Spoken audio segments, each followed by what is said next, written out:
Good evening. Welcome to another installment of Crossroads of Ideas. My name is Laura Heisler, and I'm Director of Programming for the Wisconsin Alumni Research Foundation and Director of Outreach for the Morgridge Institute for Research. And along with the Wisconsin Institute for Discovery, we are the three organizations here in the Discovery Building, and we collaborate to bring you this series each academic year, usually on a Tuesday, once a month. And so we're delighted to have you here this evening. This is our third Crossroads of the semester. In just a moment, I'll be mentioning what are the remaining Crossroads for this academic year. But before we get started, I do want to acknowledge the land that we're on, except I don't, oh yeah, here's the clicker. Make sure I have the clicker, there we go. UW-Madison occupies ancestral Ho-Chunk land, a place their nation has called Teejop since time immemorial. In an 1832 treaty, the Ho-Chunk were forced to cede this territory. Decades of ethnic cleansing followed when both the federal and state governments repeatedly but unsuccessfully sought to forcibly remove the Ho-Chunk from Wisconsin. This history of colonization informs our shared future of collaboration and innovation. Today, UW-Madison respects the inherent sovereignty of the Ho-Chunk, along with the 11 other First Nations of Wisconsin. This Crossroads series, this evening's event, is part of a mini series within a series, and we've been doing this over the past few years. You might remember last year, if you attended, we had a mini series on the big questions. What is life? What is happiness? This year, we're partnering with a partnership between WARF and the Office of the Vice Chancellor for Research and Graduate Education to recognize faculty who have been recognized as particularly excellent by their peers and who have received a WARF-named professorship. And we are We are featuring a faculty member from each of the 4 divisions at the university, and this evening's is beginning with the Division of Arts and Humanities. And in just a moment, I will turn the podium over to the Associate Vice Chancellor for Arts and Humanities to say a little bit more about this evening's speaker. Before we get to that, I want to make sure you know about the remaining topics in this mini-series coming up next month. We'll be hearing from someone in the Division of Life Sciences on social media and mental health and bullying. And then next year, we have 2 talks in February, one from the physical sciences, Bill Gay-Mutlu from the Department of Computer Sciences, who looks at human-robot interactions, and then we're going to round out with social sciences, looking at autocracy with Jessica Weeks from political science. So that's our mini-series within this series. I also want to just give you a little bit of housekeeping tips for how this session will go. This will run about an hour, and the last 15 minutes or so, we will be fielding audience questions. If you're here in the room, we invite you to come up to the microphone that is right there in the middle and line up. And then if you're online, please use the Q&A function in Zoom, and I will read your questions aloud, and we'll intersperse online questions with in-person questions. We use the Q&A and not the chat. So if you're online, we do have an opportunity to ask your questions as well. And with that, I am going to invite Florence Jha, Professor of History of Science and the Associate Vice Chancellor for Arts and Humanities, to say a little bit more about this evening's speaker.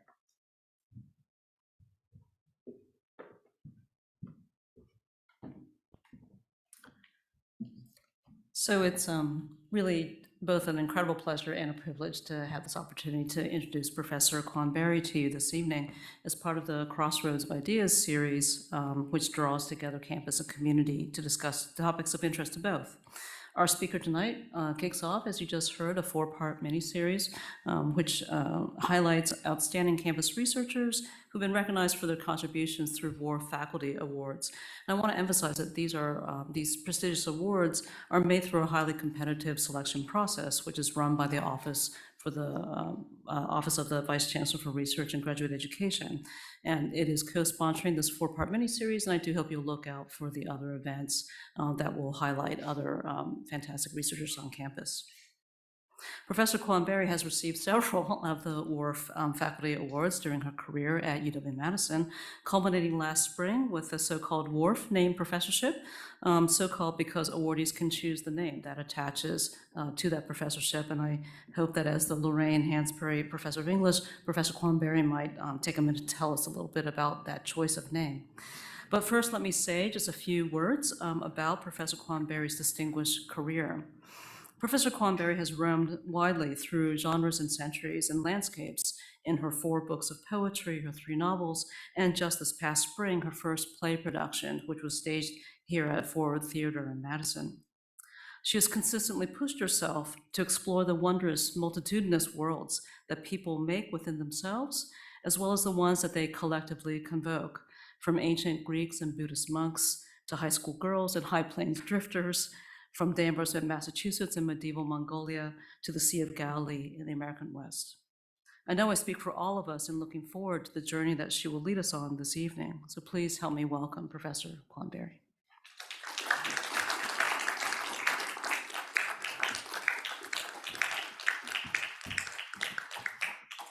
Thank you. Thank you all for coming. Thank you for that introduction. I should always be introduced by academics. I'm like, that's the way it should be done. So thank you. Again, thank you to Laura and her team for helping me get settled. It's true that before the pandemic, it's true that I'm still something of a technophobe, so for people who know me. And so it was because of the pandemic that I've acquired the skills of PowerPoint, but I still needed people to help me get it all up and running. So thank you for that. Tonight's reading, as was mentioned, I'm going to be reading from a selection of work that was first published starting in 2001. As I was driving over here tonight, I thought, wow, has it really been 20 years since I began all this? And I guess it has. So I feel very fortunate to be able to say that. I would also ask that you indulge me for the first 5 or so slides, as you will see as I pull those up. So because I was thinking of this evening as sort of being a retrospective of my life, I thought I would begin with just 5 or so slides that sort of show you where I began and how I landed here. So this first slide, as some of you may know, I was actually born in Vietnam towards the end of the American War, and I do indeed have a Vietnamese passport, as you can see here. It was a one-time use thing. If you go inside the passport, there's a little photo of me there, and then somebody in a very meticulous hand, filled out various descriptions of my physical features. The one that sort of makes me smile the most is that I supposedly I had thin eyebrows. Again, as a newborn, the idea of having anything but thin eyebrows seems a little strange to me, but there it is.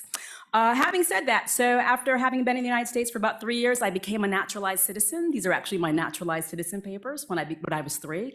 I noticed after I included this in the PowerPoint that it does say in the lower left-hand corner there that it's punishable by law to photocopy or make a copy of this certificate. So I'm hoping that none of you let anyone know what I've been up to. But as was mentioned, so I'm actually, again, I was born in Vietnam, but I was raised primarily on the North Shore of Boston.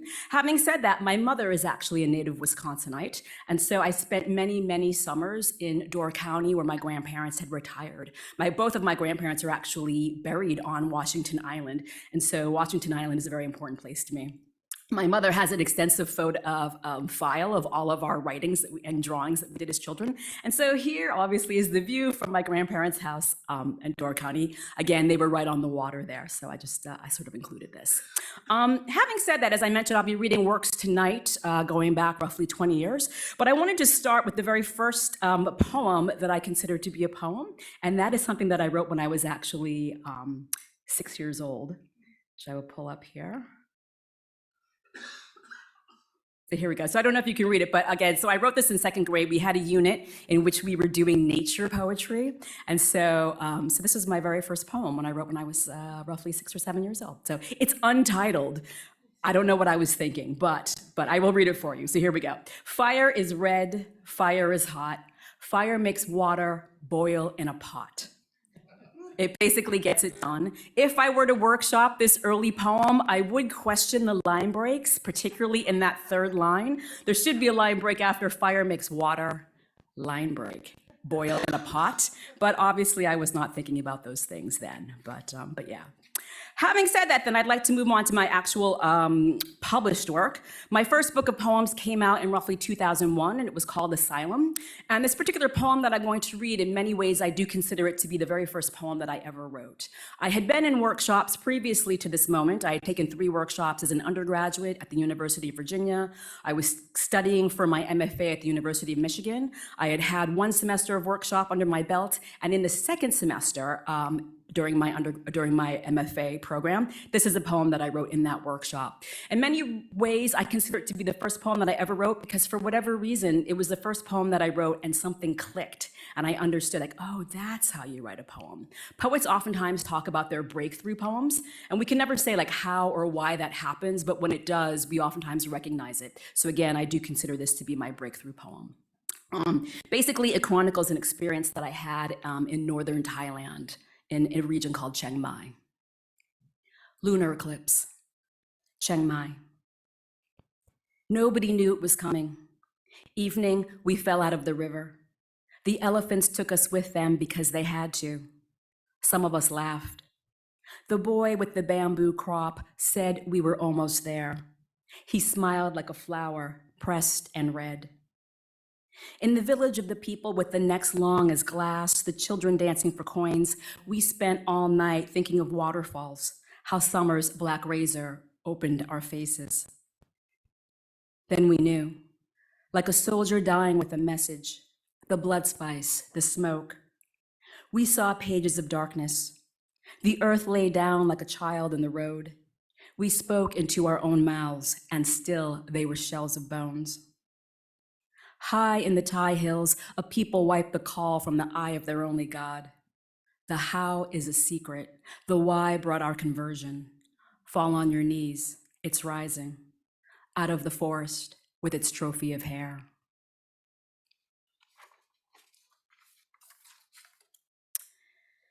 So that book came out in roughly 2001. And then my next book, and again, all through this, I've been publishing with the University of Pittsburgh Press, which I consider myself to be very fortunate to publish my poetry with. My next book, let's see, we're gonna go forward here. Oops. Go back there. Okay. So my next book came out roughly 4 years later, and it was called Controvertibles. In this particular book, now in 2022, a lot of poets sometimes talk about what we call project books. A project book oftentimes is a book that has a project. So sometimes that can be something as simple as just a narrative that's followed through a series of poems. Sometimes projects, for example, like this book, Controvertibles, simply what I was doing in this book is that every single poem has a very similar title. It's always X as Y. So what I was doing is I was thinking about certain kinds of things and I was putting them through another kind of lens. And so I was very interested in the idea of metaphor and how if you look at something, you can gain different kind of access to it again by thinking about it through something else. As was mentioned, I was raised on the North Shore of Boston in a town called Danvers, which I'll talk about a little bit more later. But Danvers was originally part of Salem back in 1692. And so many of the happenings that sparked the Salem witch trials actually occurred in Danvers. And so in the town where I was raised, there actually is a place where you can go and you can actually see the excavated foundations of the Salem Village parsonage. And so basically the parsonage was where the Reverend Samuel Parrish lived with his family. And again, the house itself no longer exists, but you can see, like I said, it's excavated site. And so for a very long time, I've been sort of fascinated with Danvers and the history of Danvers and Salem. And one day earlier in my career, I would periodically like to flip through a dictionary just to learn new words. And I stumbled on this word recipiscence, which I think is really beautiful. And so basically recipiscence is simply knowledge after the fact. So it's simply hindsight. And so this poem obviously has this long title, and those are the two parts of it. So the parsonage and recipiscence.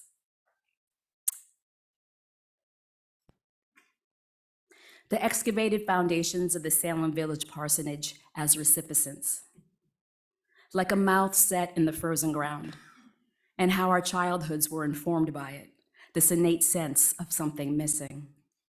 Even now, I imagine the girls were both pale and dark, like a flock of moons reflected in water, something seismic, languishing. What I would have done, they did. The night clear as broth, the fire pure volition. Who isn't desperate to see into the mechanism any way they can? I would have seen a house burning. I would have seen a man coming to me over water. I would have seen this place, its hold on me, the primacy of the deep image and the supplanting of narration. Where do we learn the art of explication? What can our origins teach us about who we should be? Then was the winter of small yellow birds, of visions. What this place suspended in the world beneath the world denotes, truth and its transmitting.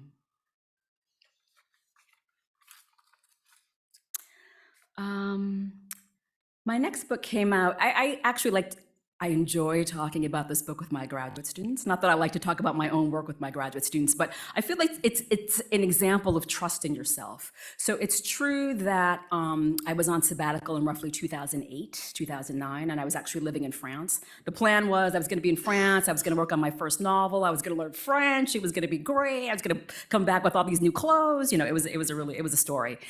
And unfortunately, the novel that I was working on in France, which actually has the same title as my novel, She Weeps Each Time You're Born, I had to scrap the first 200 pages of it. It was a radically different novel and it did not go well. I did not learn French. My French is not great. And I was coming to the end of my sabbatical and I thought, oh my gosh, how am I gonna come back to Wisconsin? What am I gonna say that I did while I was gone? And so I went back through this file that I had on my computer where anytime I felt compelled to write a poem, for whatever reason, I would just throw it in this file. And I never thought about how they would go together or what they might mean collectively. And at the end of my sabbatical, I was like, yeah, all right. And I went back into that file and I pulled out all this work and I realized, you know what? I think I have a book here. And again, I had never been aiming to have a book as I was writing these poems, but it just sort of happened. And so this is the very first poem in that particular collection called Water Puppets. It's also based on my long-standing love of the TV show, which is now defunct, Nightline. I was a real Nightline groupie, and I was fortunate to live in the Midwest for a while because when I was in California, Nightline wouldn't come on until 11:30. But in the Midwest, it came on at 10:30. Like, oh, okay. And so people would know, like, I have to go. It's Nightline's almost on. So I don't know. I think for this crowd, I don't have to explain what Nightline is. Sometimes when I read to a younger crowd, I have to explain that it was a TV show, a news show anchored by Ted Koppel. And again, it was really amazing if you think about it, because nowadays, there's so few shows that look at one story for half an hour. So you really did learn a lot about a particular subject. And I do really miss Nightline. So the only thing that you need to know about this particular poem, it starts off as a naturalistic description of a lion, and then there is a turn that happens. The turn starts to happen when you'll hear the line, "In the despot's son's palace of pure gold." And for those of you who remember, it is true that Saddam Hussein had two sons, Uday and Qusay, who did indeed have a palace of pure gold. So, lion. Shagged gold. At rest, the great haunches as if axled, fur sleeked like a butter rug. In the Serengeti sun, the male's harem like a solar system, each lady kept exclusive, her seasonal heat for him alone, estrus belly pressed to the ground. Then the male's riding her musculature. Throughout evolution, the cat's barbed penis nicking his breached mate as he dismounts. See the deliberate walk, cool as a criminal, the multi-jointed forepaws placed consciously, even by the usurped king, his eye teeth blacked, his tail rotted off, tired wag of a bloody stump as he finally falls dying, the crucified face bedded in its wheel of hair, the tawny, miscegenated eyes, binocular in breath. Shark in the long grasses, shark in the long grass. Smell everywhere. The gazelle with its small-headed splendor gracing the plains is ambushed, devoured, its horned bone rack souvenired, the murderer's ripping muzzle crimsoned. In the despot's son's palace of pure gold, the three in the iron cage lazing like statues. When the American unlocks the hinged door, our shackled hearts contract. Unhooded and naked, we are pulled into their presence, and for a shining moment, the animals study us, these fabulous aliens. Here in a desert captivity, snatched from the baobab's sour fruit, their swagged bellies shifted, broken, and resignedly, the ancient drive rose up only in one, its head wreathed beyond sorrow as it slouched out of the habitual darkness, the permanent rictus of its terrible mouth pain-struck.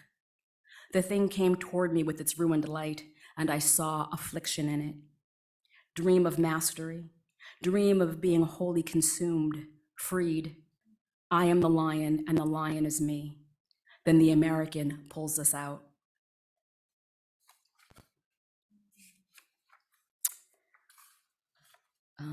Unfortunately, it is true, although it's never been 100% proven, that there were indeed lions in the Golden Palace of Uday and Qusay, and that American soldiers unfortunately used those lions to torture Iraqi prisoners. So something to keep in mind. Having said that, so as I mentioned, on my sabbatical, I was working on a book called She Weeps Each Time You're Born. For whatever reason, my training was as a poet, but I decided that I wanted to write a novel. And so I was like, yeah, I read novels. I should be able to write one. And I believe that. I do believe that everybody, we know stories. We've read novels, we watch TV, we go to movies, we know how stories work. So I do think all of you in this audience might have a novel in you somewhere. So having said that, I was working at the time on this novel about an American nurse in Vietnam during the American War, and I wrote about 200 pages of it, and I realized it was terrible, and I realized that basically it should be a memoir, and that there are memoirs written by American nurses in Vietnam, and that I didn't have to be writing one. And so I went back to Vietnam. This is maybe my second trip, and I was just looking for new inspiration, et cetera, et cetera. And I was actually I was not driving the motorcycle, but I had motorcycle guides that I was touring around in the countryside. And one day with one of my guides, we went to this particular memorial, and I learned the story of this woman whose name I think is Phan Thi Bit Hang, and that basically she is the official psychic of Vietnam. It turns out that there are many psychics in Vietnam. Because of the American war there, many people want to know what happened to their loved ones who have gone missing. And so psychics help people learn known stories of either where someone is buried or what have you. And Fantine Bithang, she was actually bitten by a rabid dog as a child. And when she came out of her coma at the age of 5, allegedly she can hear the voices of the dead. And she is considered to be the official psychic of Vietnam, and she helps the government find the remains of soldiers and things like that. So when I heard that story about her, I remember being like on the back of my guide's motorcycle being like, yes, yeah. And I knew that my book wouldn't be about her per se, but would be about somebody who had that particular power. So the section that I'm going to read, though, from this book, She Weeps Each Time You're Born, is actually just a discrete little story. So it doesn't actually have to do with the main character, who does indeed have the power to hear the voices of the dead. So in this particular little excerpt that I'm going to read, there's a character named An, who, as happened to many people who sided with the Americans during the American War, who were then put into re-education camps after 1975, and many of them suffered terribly. And this is the story of one man, a brief little excerpt about one man who was put into a re-education camp. The first time An got put in the box, it was a mistake. Even the guards knew he wasn't the one who had killed the hen out of spite. The eggs were strictly reserved for the camp chief. Comrade Nu was a slight man with a lisp and no mercy. When the hen was found with its neck snapped lying at the foot of Nu's house, even the guards shuddered. Among the prisoners, there was already a rumor circulating that one of the guards had done it because he was tired of watching Nu eat eggs every morning while the guards had none. They were trying to get someone to confess. The door to one of the punishment boxes was gaping open. Barrack by barrack, the prisoners were lined up. The guilty one was told to step forward or there would be repercussions for all. The last time they had been threatened with group punishment, they had been denied water for 2 days. 4 of the older men had died out in the jungle. An wasn't really thinking when he stepped out of line. He walked up to the front of the box. Behind him, hundreds of men were holding their breath. Up close, it wasn't even as deep as his arm, the thing an upright coffin. He closed his eyes and stepped inside. The guards stood staring at one another. "Well, shut it," someone said. The door creaked shut behind him, hinges groaning as if with pain. He could hear the sound of the bolt being rammed home. Inside, there wasn't even room to turn around or raise his arms. Later, he tried to tell the others it hadn't necessarily been unpleasant, that when the discomfort came, you had to settle into it. You had to make peace with the ants crawling up your leg, the smell of urine and feces as if you were steaming in them, because essentially you were, the sweat trickling into your eyes and the sting that became a blurring. He began to see colors. He could hear the sounds of the sea. Each time his blood coursed through his body, he felt the tiny kick as his heart whooshed it through. There wasn't even space to fall down. Before he blacked out, he knew if he came out of the box alive, he would make it through absolutely everything. It was out of his hands. The world would decide if he should live or die. He was starting to merge into an even greater darkness, heart shuddering like a drum, somewhere the ocean swelling like a graveyard. He knew somewhere someone was crying for him.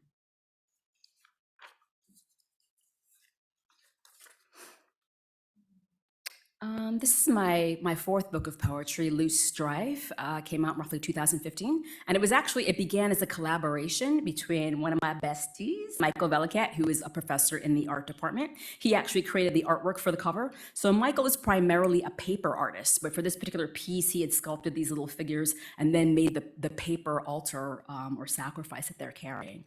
And so our exhibition actually occurred at Edgewood College. And basically, it was Michael's artwork in this space, and then it was my poems in vinyl on the walls.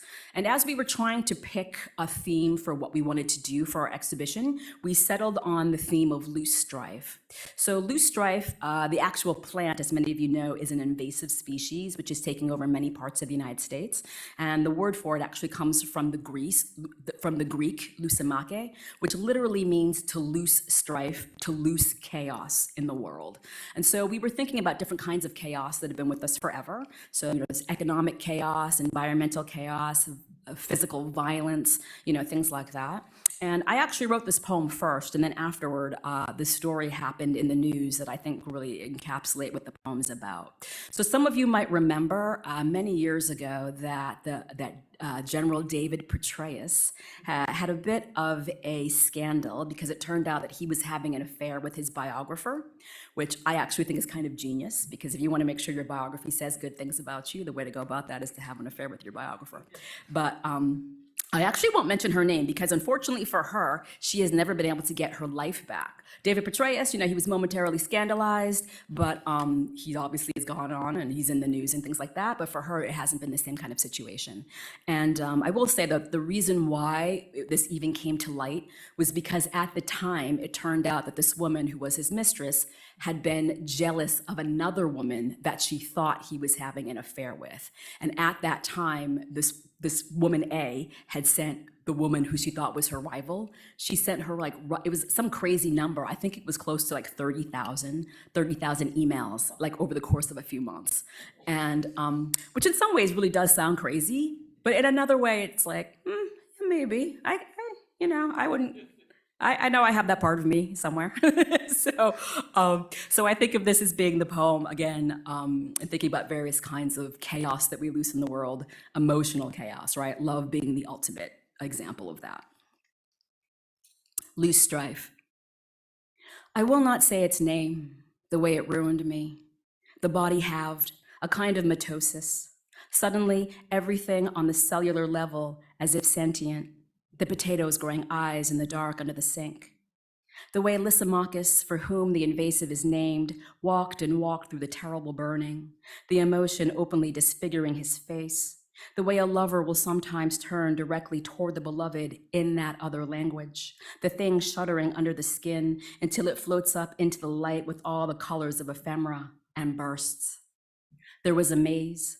There was a photograph of the night sky taken over several hours, the stars like scratches on a record.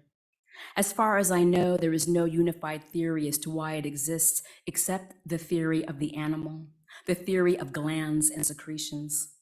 It comes when it comes, and if fortunate, it comes without end.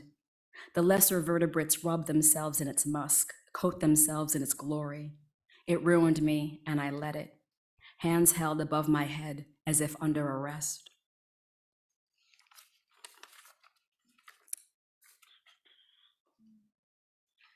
So, it's interesting because you can obviously hear, generally speaking, what my voice historically up until this point, which is still 2015, tended to sound like. So again, I actually had two books come out in 2015. So I had that particular poetry book, which you can hear tonally is very lyrical. And then I had this crazy book about teenage girls and field hockey and comedy, which came out the same year. And so a lot of people are like, what? Yeah, I don't know. So having said that, as I mentioned, I was the town of Danvers is where I was raised. And again, it's primarily where the Salem witch trials happened. I actually think I don't need to tell you too much more about this. So there's a little video here. It lasts exactly 5 minutes, which I will let do the speaking for me.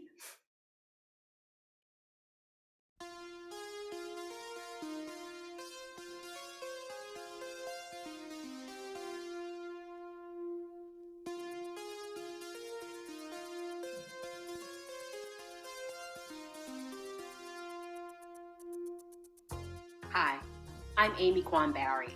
I'm also known as Amy Barry, Quan Barry, and AQB. This is me in 1989. I look really happy, probably because I know that 31 years after this ID expires, I'll write a cool book.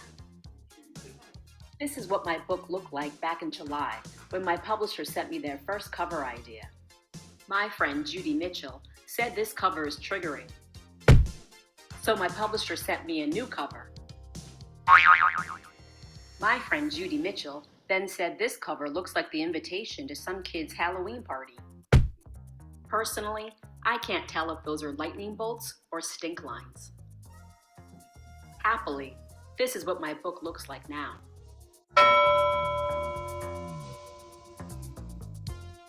This is the North Shore of Boston, where I grew up. This is the city of Salem. Back in 1692, Salem was much bigger. Part of it was called Salem Village. Salem Village is where bad things went down in 1692, when a bunch of young girls started accusing people of being witches. Now, we can't get enough of witches. In 1752, Salem Village decided to put the past behind them and renamed itself Danvers. This was Danvers High, where I and my siblings all went to school. It doesn't look like this anymore, which makes us feel old. This is me in 1978. I'm on the left. For some reason, I decided to become the Danvers High band mascot. Oh yeah, I remember why. Because my sister Heidi was on the baton squad. I'm on the right. Heidi also made the bitchin' kilt I'm wearing right now.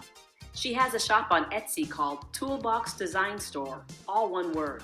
So if you're looking for a ballet tutu, she's your man. In 1989, my friends and I played a sport called field hockey. For some crazy reason, they don't play it in Wisconsin, where I live now. This is our team freshman year. This is me being all edgy and cool and asymmetrical. 4 years later, this is us senior year. That's me, silently suffering from senioritis. This is me with my face painted at a pep rally. This is a field hockey pyramid without me. In 1989, we went all the way to the state championship in Worcester. This is us celebrating being awesome. Because it was 1989, we danced like this. And this. Boys wore their hair like this. We called it a mullet or hockey hair. Like this. And this. Girls wore their hair like this. We called it mall bangs or the claw. Like this. And this. This is what we wore to the prom.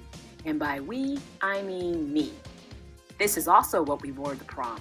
As you can see, my dog is really impressed. Finally, this is Barb Damon.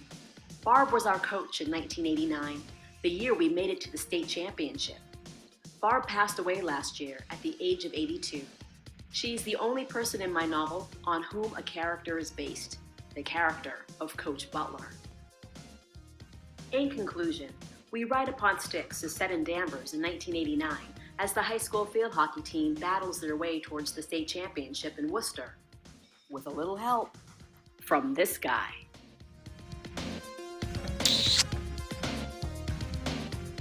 Thanks for coming, and look out for number 1.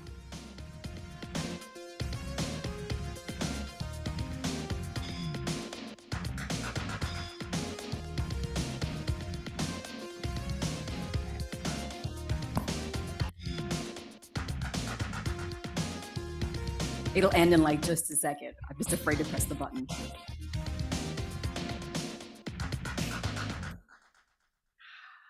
The theme song to Beverly Hills Cop. It's good. Having said that, so I was actually in Massachusetts just last week, and I will say, because I am wearing the kilt that my sister made, she actually got some business at my last reading. Somebody turned to her and was like, I actually need a tutu. So if you need a tutu, my sister's your person. Having said that, so I'm going to read just a really brief excerpt from that particular book. And let's see.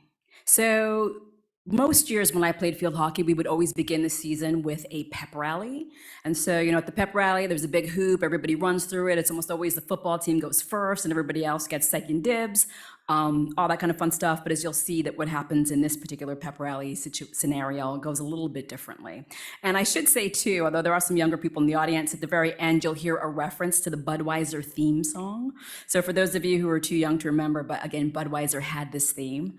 When you say Budweiser, you've said it all. So that is what's being referenced for those of you who don't know. Then Principal Yoff was standing at the microphone, trying to get the student body to shut up. When it quieted down, he said a bunch of stuff about Falcon Spirit, the trophy case outside the main office, the exceptionalism of Danvers High's young men and women, blah, blah, blah. We always wondered if Principal Yoff even liked pep rallies. The guy had a PhD in education from Wisconsin. Did he feel like a tool standing up there in front of the student body, yammering on about winning?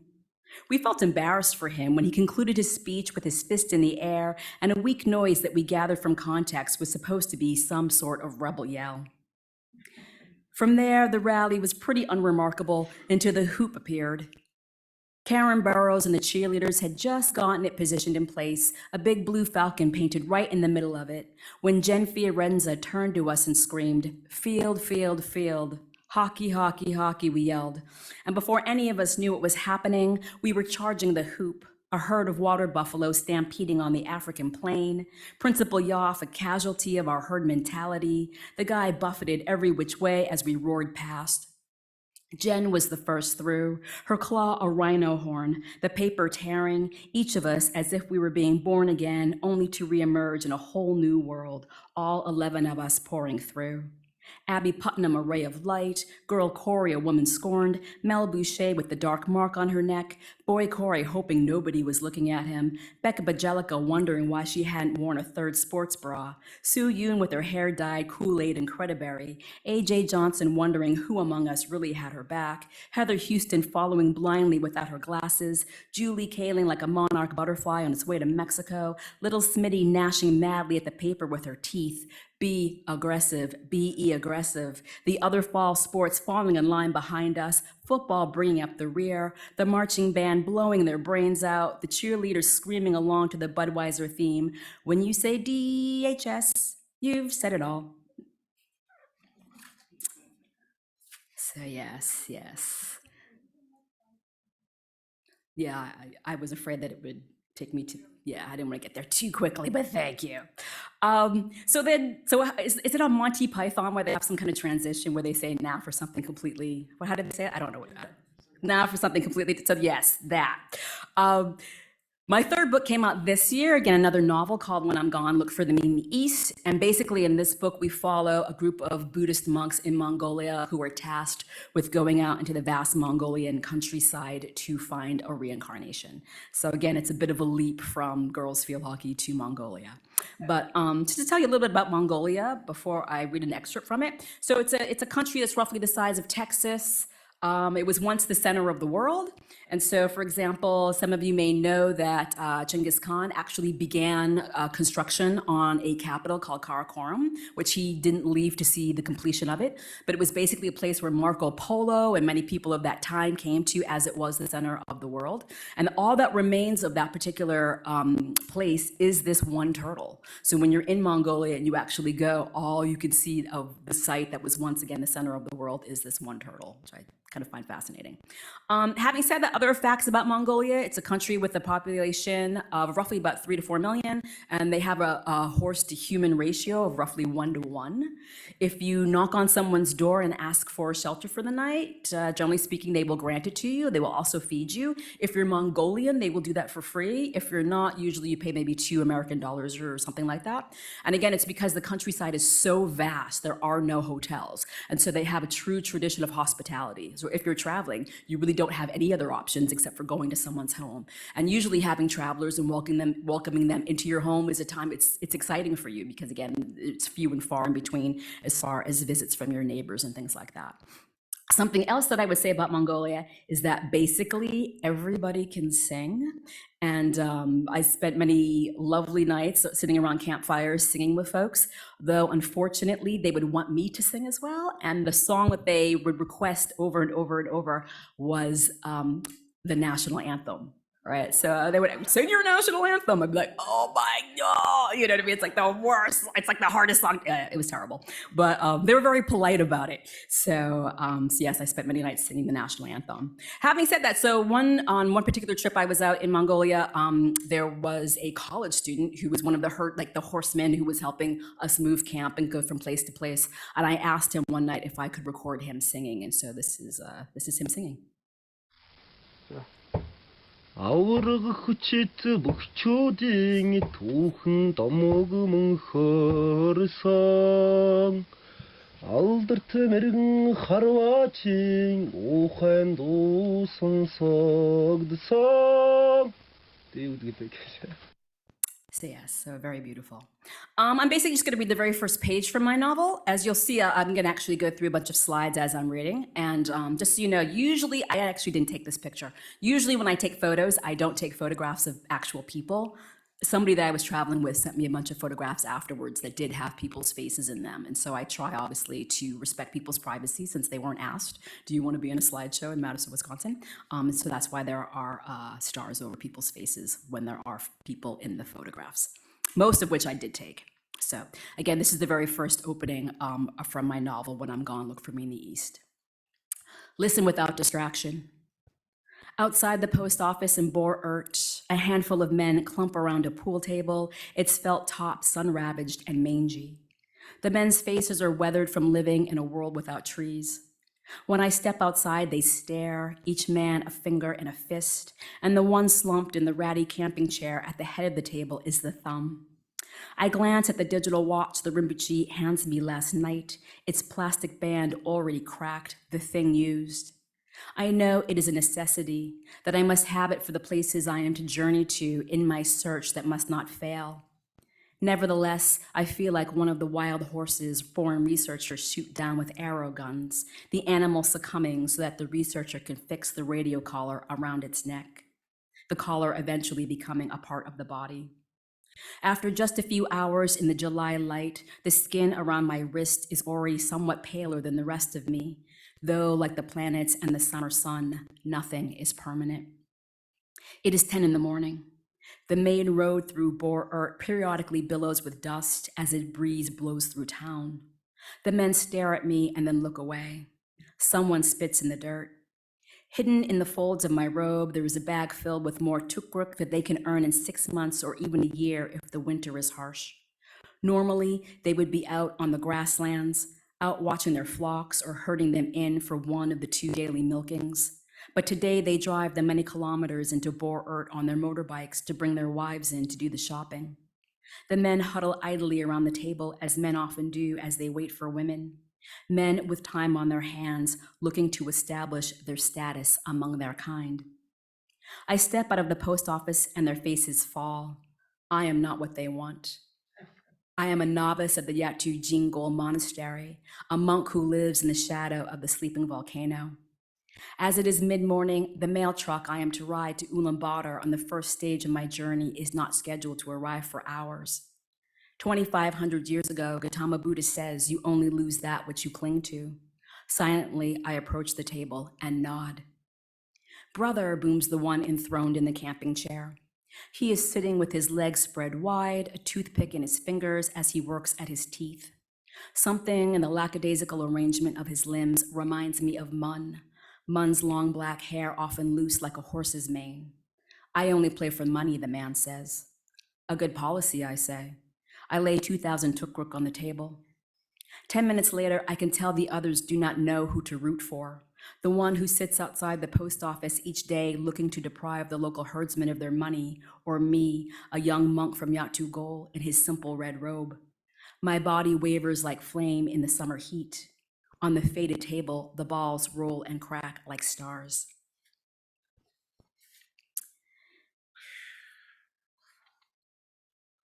So I think I'm running out of time, so I'm not gonna read that. But just to say a quick thing about my first play. So my first play, The Medellinian Debate, actually premiered again this past spring at the Overture Center with Forward Theater. I was very fortunate to have it there and I just have a couple of slides from it. But basically, The Medellinian Debate is about 2 couples who basically are just navigating their way through a post 9/11 New York City as they grapple with issues of legacy and trauma and things like that. It was my first experience with the theater. The last time I was on a stage was when I was in second grade. I played Rumpelstiltskin's. I played the Queen's assistant. I wasn't actually Rumpelstiltskin, which I should have been, but But yeah, so it was an amazing experience, and I am now more and more beginning to work in the theater, and we'll see what comes from that. So before we get to questions, just a couple of things. So I'll take questions. I will finally finish with an excerpt from the novel that I'm currently working on. So I will explain that after we do questions. But before we get to questions, obviously I'd had some earlier slides of some of my earlier artwork and things like that. You know, people have asked me, because generally speaking, in most of my books, I do not use an author photo. So I don't actually include photos of me. The one exception to that is my book, We Ride Upon Sticks, in which I have that childhood photo of myself. But for whatever reason, as a child, I actually did appreciate that you were supposed to have an author photo. So this is actually from the very first book. I was 6 years old. My mother's kept all of these things. And at the very back of my very first book I wrote when I was 6, which is about 4 pages long, the book is a complete ripoff of The Cat in the Hat. And at the very back, I thought, okay, I gotta have my little author thing. So I have 2 pictures here. So one is like, so there's like on the left, this is me, so there's me. And then on the right, here's this crazy little picture that I have a close-up of. This is the in of me. And so I drew like my insides. You know, I thought like, I didn't have a biography. I thought, I'm just gonna show you who I am on the inside. So this is the in of me, and there that is. So having said that, I will now take questions if there are questions. As questions are coming up, though, I will say, because I forgot, as was mentioned, just to tell you a little bit more about Lorraine Hansberry, whose name I am very honored to have as part of my professorship. When one is, lucky enough to be awarded a WARF professorship, as was mentioned, you get to choose your own name. And one of the things they ask people to do is to try to choose somebody who actually had some sort of affiliation with UW. And it's true that the African-American playwright and writer, Lorraine Hansberry, who is the author of A Raisin in the Sun and many other works, who died tragically of, I think, pancreatic cancer at the age of roughly 36. So was much too young. But she actually went here to UW at the very end of the 1940s. And so she was here for 2 semesters on campus before moving to New York City. And so when I was told that I could choose my own name for my professorship, I instantly knew that she was somebody that I wanted to honor. And I consider myself very lucky to have her name as part of my professorship. So having said that, questions. Again, there's a microphone right there. And then I think also online there's some questions. And while we're waiting for some questions to come in, I neglected to mention earlier that Professor Barry will be signing books out in the atrium, and the books are here courtesy of Mystery to Me. So if you're interested in purchasing a book, Professor Barry will sign it for you. Fabulous. First, I wanted to say how much I enjoyed She Weeps Each Time She's Born. I thought it was a great book. I've read it twice. And my next question is, what inspired you to write a book about Mongolia? I've also read that as well. Yeah. So a couple of things. Interestingly, I actually wrote my Mongolia book before I wrote We Ride Upon Sticks, but because of publishing, the way that publishing works, my publishers actually wanted to publish my comedy before they published the book about Mongolia. Basically, my book about Vietnam, She Weeps Each Time You're Born, did not sell well. And so my publisher, when I told them, hey, I have this book about Buddhist monks in Mongolia, they were like, oh, do you have anything else? And I'm like, well, I'm thinking about writing a book about field hockey and witchcraft. They're like, yes. So it's interesting to me that I actually wrote those books in reverse order. As far as why, I think, it's interesting because now the book that I'm working on, which I will read an excerpt from, is a horror book that is actually set in Antarctica. Thanks to the generosity of UW, I've actually been fortunate to travel in many, many different places.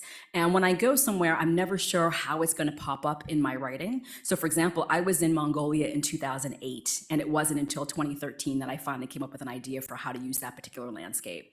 Similarly, I was in Antarctica in 2004, and it's only in the past year that I've come up with this idea for the book that I want to write that's set in Antarctica.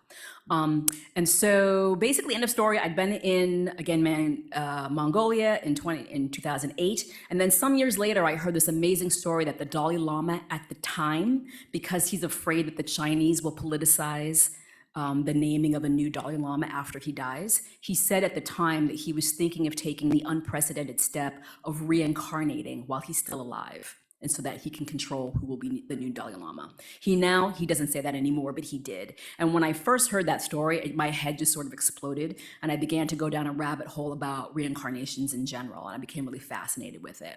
And then I realized that in many ways, Mongolia was a perfect place to set it. The phrase Dalai Lama is actually a commingling of a Tibetan word and a Mongolian word, and so the two travel. Mongolian Buddhism and Tibetan Buddhism have a lot in common. And so that was why I ultimately decided to write that book, but thanks. We do have a couple questions online from M. Nasca. Thank you for sharing your fascinating work. Could you discuss the main audiences for We Write Upon Sticks? Thank you. Interesting. Sometimes when people ask me about audience, I'm glad that actually, as I look at, I don't think any of my students are here. Shrew. So having said that, I rarely think about audience, which I suppose, I guess a lot of writers think about audience, but I don't. I always just think about what's going to interest me. And I always assume that if something interests me, it will interest somebody. But maybe that explains why I'm not necessarily a huge seller. I don't know. But so yeah, and thinking about that particular book, it's interesting to me that, for example, the American Library Association selected it for this thing, which they have a group of books that they select that they think young readers will like. And so the book is not young adult, and yet I think it can resonate with young adults. I didn't think originally when I was writing it that it would, because so many of the jokes, I feel like you really had to be alive in the 80s to understand. So for example, one of my neighbors down the hall from me, who's a professor, her daughter is an undergraduate at Columbia, and her daughter was reading the book, and one of the first questions her daughter asked her was like, "Mom, what's a parliament?" Like she didn't know what that cigarette was, you know what I mean? So I'm surprised that the readership is broader than I had originally intended. Like I said, I had just sort of seen it as being a book that interested me and a story that interested me. And I actually thought originally that it would be sort of for like Melanie Griffith types, working girl, from the 1980s. I'm like, yeah, Melanie Griffith types, that's who this book is for. But like I said, I've been pleasantly surprised that it's broader than that. And then the last thing I'll say too is that I don't think that book is only for young women. Like I kind of wish more young men read it as well, as there's issues about consent and all kinds of things in it that I think are important for boys as well. And so hopefully it will also find an audience with them. I'll keep going with the online questions, but please come on up. One more of just a comment from, and I'm going to butcher this name, I apologize, Napa Kadol Kitterzi. I don't know why I find This Is the End of Me as your next book title. And I have the cover art for it too. And I won't have to pay anybody any rights for it. So never say never. Okay, good to know. We do have more online, but let's intersperse. Go ahead. So I was really surprised after I'd finished Look for Me in the East that you were a young woman. I'm not that young. It was extremely immersive, and their degree of expertise in the topic made it very authentic. How did you do that? Mm-hmm. Interestingly, when my first book came out, She Weeps Each Time You're Born, a professor here in Southeast Asian Studies had asked me a similar question about how did I know so much sort of about ancestor worship and things like that in Vietnam. And the truth of the matter is there are different kinds of authors in the world. There are some authors, I'm sure there's many kinds, but if I broke them down into two kinds of authors, there's authors who like to do a lot of research. Like they like to know what kind of underwear their characters are wearing, if they're writing a particular kind of period story. For me, I'm the kind of author who I like to do as little research as possible, because I feel like the more I know, then the more I feel obligated to include that in the book. So it's true that in an earlier draft of When I'm Gone, Look for Me in the East, it was longer, and my editor was like, it kind of weighs down, because I felt like I had to work in Mongolia. To me is a fascinating place. And so I felt like, to me, the book wasn't really, it has a story, but I felt like it was about Mongolia, and I wanted Mongolia to be a character in it. But I did recognize through her comments that there was at times too much history, and that it was becoming kind of an aside. And so I had to sort of squeeze that out. But basically, I'm somebody, I do very little research, but I do like to go to places and just be there. I wasn't in Mongolia very long. I was actually only there a month. But for whatever reason, I tend to remember things that I want to remember. So I don't even take extensive notes. I do take photos and things like that. But like I said, I just find that if I'm interested in something for whatever reason, it will stay with me. I will say, though, that I did, after writing like the first drafts, et cetera, I did reach out to various people in Mongolia to have readers to help me with it. So there was a man in Mongolia who's now actually, I think, in Lansing, Michigan. His wife's a graduate student there who's Mongolian, who helps me just think about certain kinds of things. There was actually a Lama at one of the monasteries also read it. The Lama himself had been a translator for the Dalai Lama. So I did reach out. There are other people too. So I definitely reached out to people to make sure, like, am I getting this right? So, but thank you. We'll take two more questions. I have several online and then. Yeah, thanks. I was going to say about Parliament cigarettes, if you can remember those, you can also remember when a pack of cigarettes cost 40 cents and you didn't have to go to a bar to find a cigarette machine. I had one other joke of a question. Have you tried traveling on your South Vietnamese passport yet? And a more serious question, do you subscribe to the theory that a lot of the reason why the witchcraft trials occurred was because of this theory that dry rot in grains may have caused some people to act in a strange manner, and so people assumed that they were bewitched for that reason? Thanks. Thank you.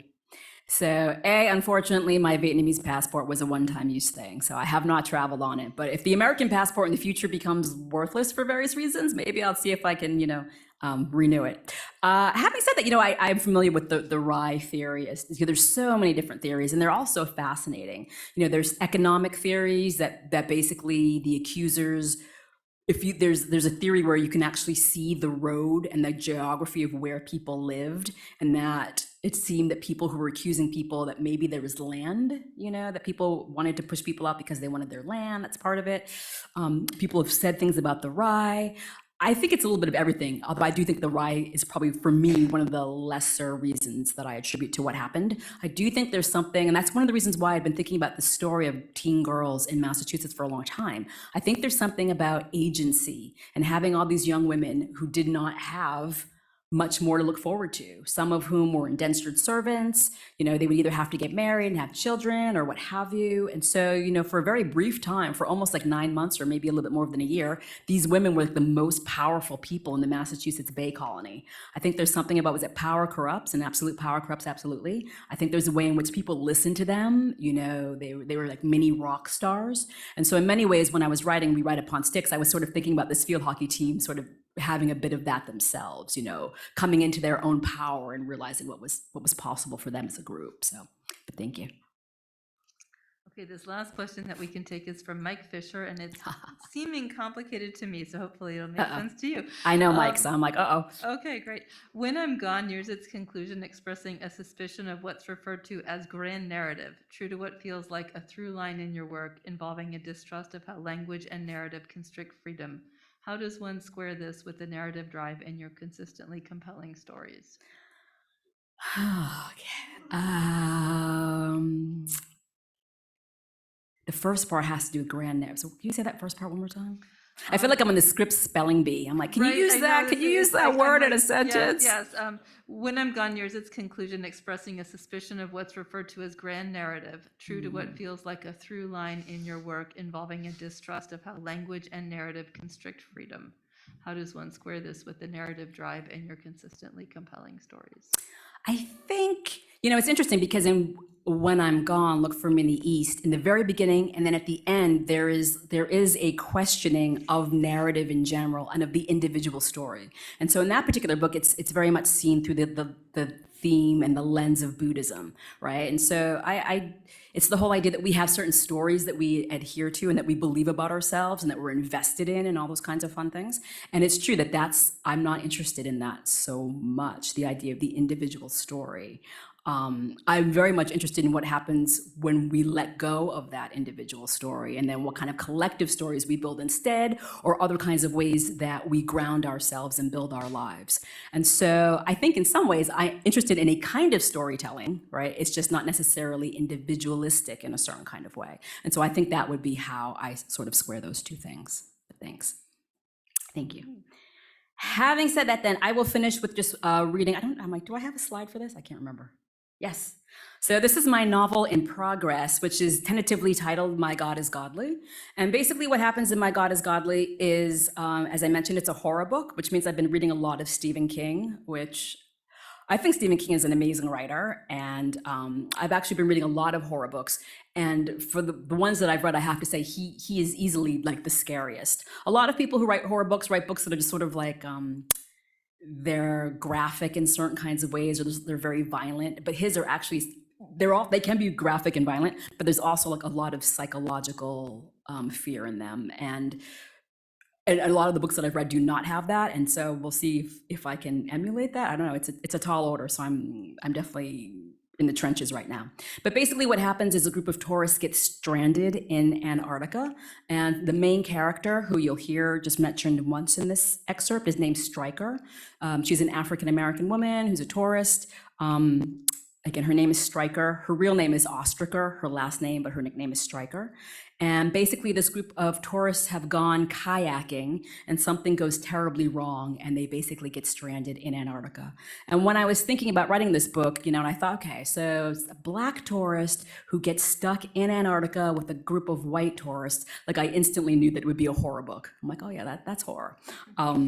And so the part that I'm about to read is basically the thing that's going to go wrong is about to go wrong. So yeah. So again, thank you all very much for coming. Percy was still pointing to the spot where the leopard seal went under.